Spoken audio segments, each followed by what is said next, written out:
आजी, हं. तुम्ही दोघं बहिणी आहे, तर तुमचं तेवढं डिफरन्स कसं काय? अरे आमचा डिफरन्स कसा आहे, आता हिला आहे ना शेतकऱ्याला दिलं बरं का.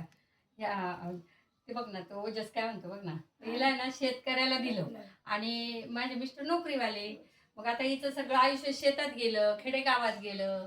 मग जास्त यांना बाहेरचं जग माहिती नाही.